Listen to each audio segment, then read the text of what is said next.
Welcome back. As you might remember, in part 1 I had a bit of an issue with this board. I was very happy with the layout and the order, signal chain, everything. It's amazing. I'm so happy with this board in general, apart from the one problem that I had with it, which was this.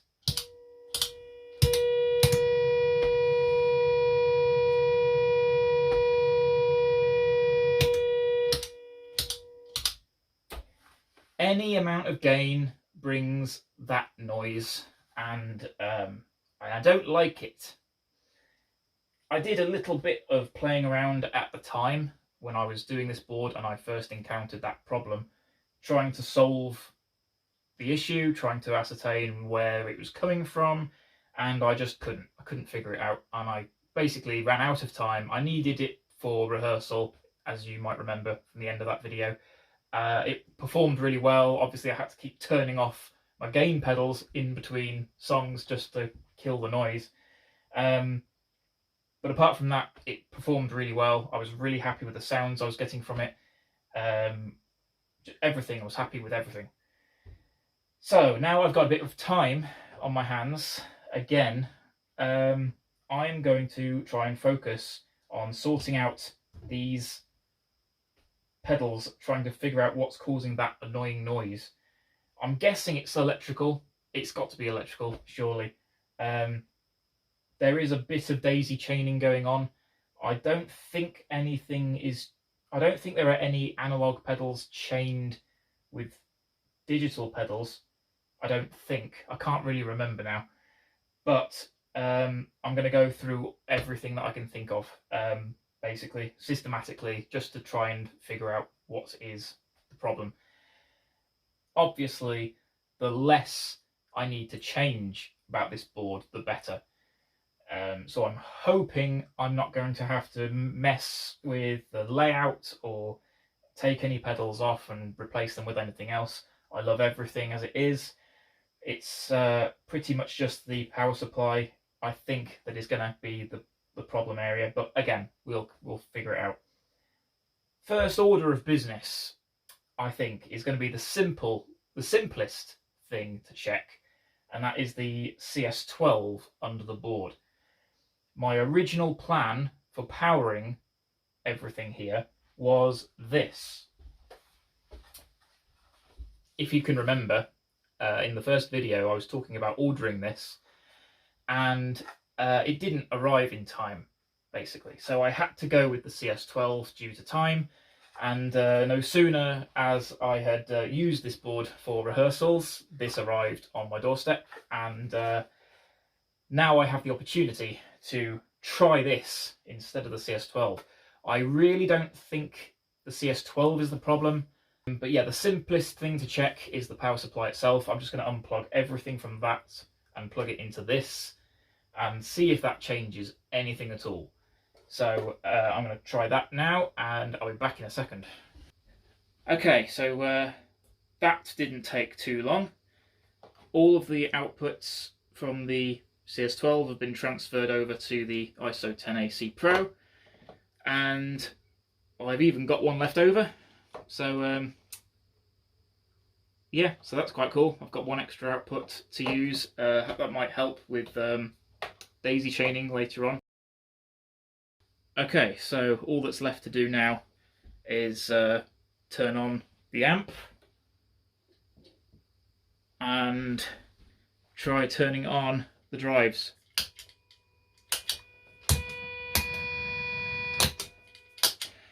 Okay, so it's not the CS12. I'm kind of relieved about that, I'm not going to lie.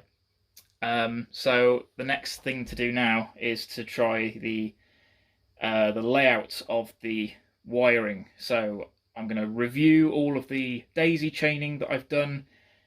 I'll probably put it back to the CS12. I'll plug it back into that because I know that that's not the problem. Especially since I haven't got a means of mounting this securely at the moment. And I'll see how that affects things. Okay, I realised I was getting ahead of myself slightly, and there was one thing that I needed to check that was a little bit easier than pulling off all the uh, electrical outputs on my pedalboard. Testing the drive pedals independently. So here we've got, first of all, my, where are we? Bring this into shot. This is my Mosky Podola Power isolated power supply. It's only got 5 outputs on it, so it's kind of ideal for what I use it for, just for powering pedals that I'm demoing and whatnot. So I'm using that to power the Flock Effects Hotakeki and the Emoji Effects Trainwreck. So let's try this out. Moment of truth. Ooh. Little bit of crackle from the amp, but no hum. Little bit more crackle.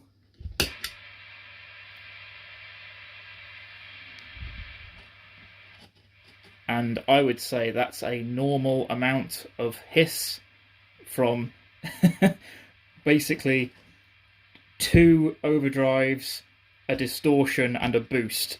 I'd say that's a perfectly acceptable level of hiss. Okay, so the pedals are fine. That's kind of good and kind of not good in the sense that it would have been very useful if it had just been a question of changing these 2 pedals over and solving the problem that way. But it's also good, it means these pedals work fine. I don't have to worry about sending these back to be repaired or anything. So I guess that means I have to carry on with my next stage of unplugging and reorganizing all of the power on my board. I can't be bothered to time-lapse this process because it'll probably take me a long time. So yeah, I'll come back to you in a minute. Right, okay, that's done. Took a while. What I've done is I've still had to daisy chain some stuff, but what I've done is I've prioritized digital and utility pedals to be chained. So I've tried to avoid this whole section being too chained together because, for one thing, the multi-stomp can create a lot of noise issues if it doesn't get isolated power. So that's definitely being isolated. These 2 pedals are being chained together. The pedals I've got up here that I don't use very often are also being chained together. I've got the EQ, that's my always on pedal, that's being chained with the Polytune, the Glitchwave, E7 synth, and the Tender Octava. They're on one sort of chain. I don't expect to get a lot of noise from those necessarily. I guess we'll find out in a second. Anyway, yeah, that's all kind of chained together. Apart from that, that's basically got its own isolated power because it needs it. That basically leaves what else? Yeah, it's basically just these 3, the Bleep, and the SY1.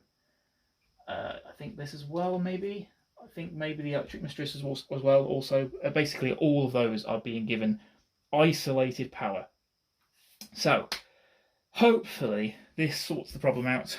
Amp is on, off standby. Moment of truth. Are you kidding me?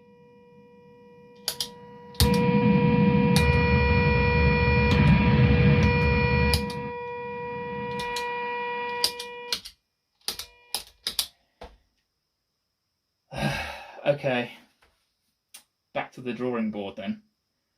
So I don't think it's a chaining issue necessarily, unless I've got a bad power cable maybe. I don't know. I really don't know what to do. The only other thought I had was that maybe there's some kind of signal interference with the drive pedals all being in the loop of the SY1. That was the other thought I had. So what I might try next is removing the pedals that I've got in the loop from the SY1 and just having them in series. So I'm going to cable the signal chain is going to be in series, running from the SY1 into the drive section. So I'm going to do that next, and fingers crossed that solves the problem. Right, okay, that's done. So now I've got the SY1 first in the chain. Basically, I realised that where it currently was I think after the phaser. So I thought, now I'll change the order. While I'm at it, I'll change the order around a little bit. SY1 is first, that's then going into the tender octaver, that's then going into the phaser, and then it goes into the glitch wave, bleep, Hotakeki, train wreck, EQ, and then volume pedal and the rest. So let's try this again, shall we? If this doesn't work, I'm about ready to throw this board out the window. Okay, amp is off standby. Come on, baby. Oh my goodness. Really?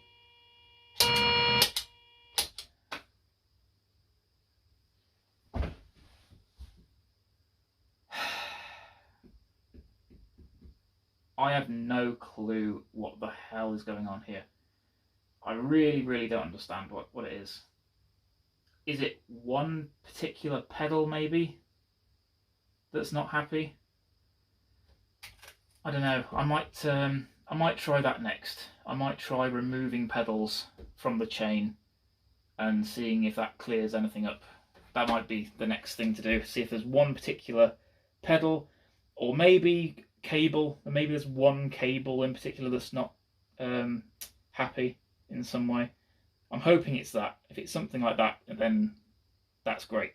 I can put all the signal chain back how it was. I can put these back in the loop. I can do all that stuff again. But yeah, right now I think the next thing is testing out all these pedals, trying to take things out of the chain, basically, seeing what differences that makes. Okay, interesting. I tried bypassing this, still got the noise. Tried bypassing this, still got the noise. Then I skipped over the glitch wave because it was too awkward to get at. Plugged instead straight into the next pedal on, which is the bleep. And look, I think we have found our culprit, ladies and gents. Okay. So, is it the glitch wave or is it the cable going from the glitch wave to the bleep? That is the next thing. I might not even pause for this bit because I'm happy to have actually tracked down some kind of culprit on this board after all this. So let's take this off for like the 13th time this evening. This is such an awkward part of the board to make changes to. It's a very specific amount of room here for this for this riser to kind of hook around outputs and create the space needed for that to sit. Okay, I'm hoping it's the cable. So what I've got, where are we? Here we are. So here is the cable coming from, where are we? The outputs here. Let's try. It's one that I've made myself, so I'm hoping that I am the weak link after all of this. It'd be really nice to think that I'm the reason that this noise is happening. I would not want to have to return anything to anyone for them to repair or fix. Okay, come on. It's like a sea of wires under here. Okay, let's just quickly put another cable from there to here and see if that solves anything. I can put that back in here because I know that's fine. Okay, let's try this again. Amp is off standby. Oh, come on. No, but a different sound.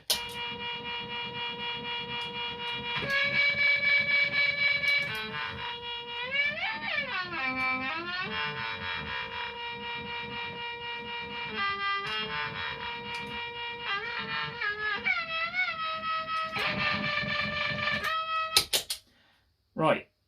Okay, so it's this. After everything, it's the glitch wave.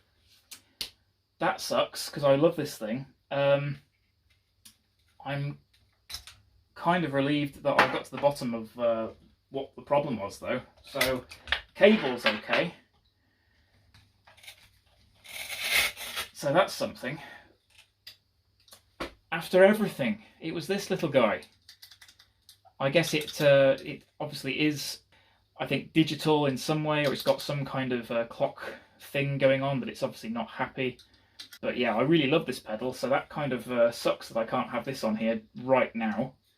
But I'm very happy that I at least have got to the bottom, at last, of what was causing this noise. So that's fantastic. Now, I'm in a position where I think, what am I going to replace this with? Because it's only a little tiny, I forget what these are called. Is it 1590? I think it's a 1590A enclosure. So if I can find something similarly sized to go in there, I don't really mind what it is because I don't really use this that much. It's great for when I do use it, but the rest of the time it's kind of it's more of a kind of novelty kind of effect, kind of kick on, just to create a bit of chaos, which is cool. But it's not something I rely on. I don't lean heavily on this thing. So if I can replace this with something else, I don't really mind what. Yeah, I'm going to have a little think what I can put out, what else I can put there. But I'm really happy now. I can put this all back together. I can put these back in the loop because I really like the idea of, well, I like the sound of having the drives and everything running in parallel to the synth in that. So I'm happy with that. Yeah, I'm going to have a little think. I'm going to find some contenders to replace this.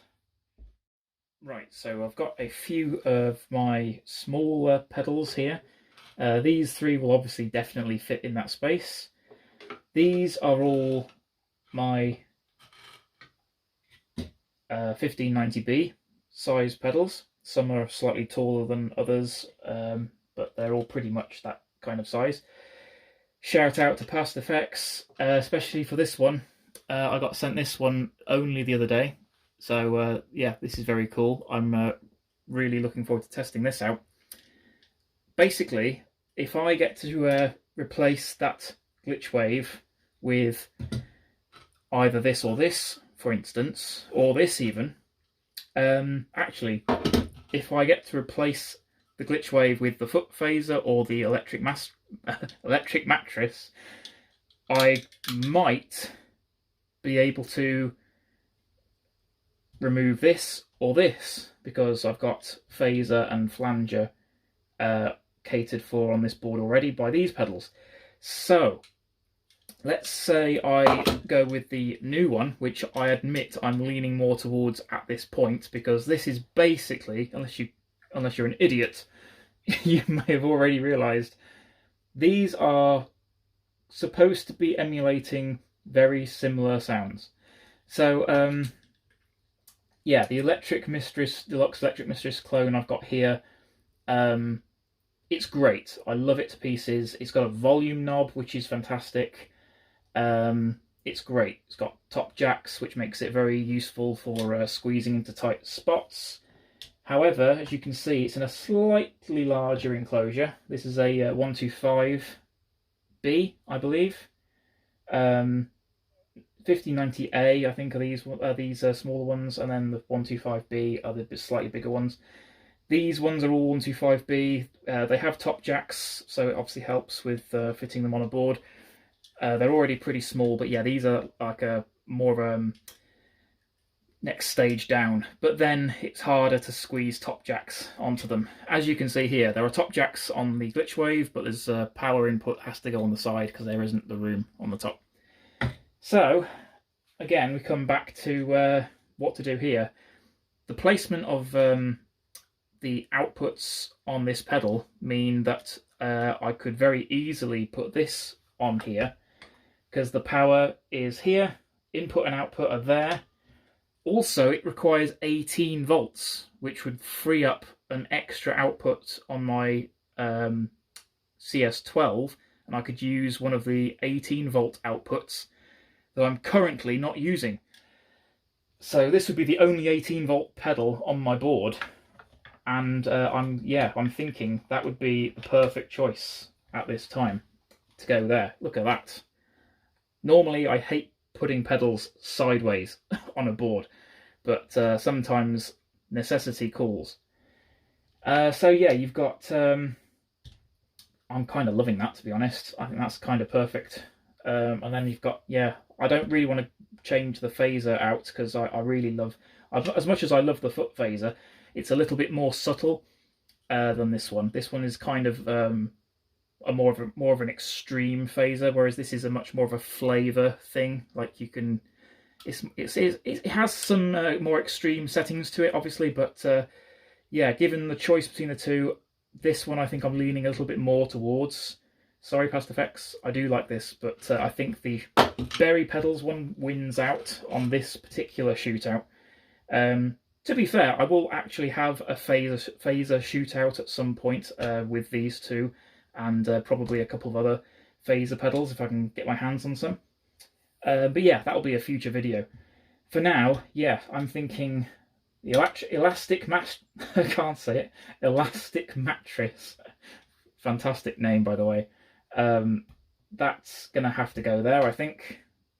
I haven't filmed my demo of it yet, so I might have to wait until I film my demo. Check it out. Prototype. I'm gonna have to film my demo of this first, and then when I've done that, it's gonna go right there. That then means I've got a spot free up here. Not necessarily in the signal chain. I can obviously put whatever I want there and then put it somewhere else in the signal chain. I could have it at the end if I want. So that's interesting. I've got a little bit of space as well to move around here, so I might be able to squeeze something a little bit bigger in there, maybe something like my particle. That would be fun. I don't know, I'll come back to that. But yeah, I think we're going to wrap it up here, because that's just perfect. I've got everything, well, I haven't got that wide up yet, but I'm really happy with that level of noise.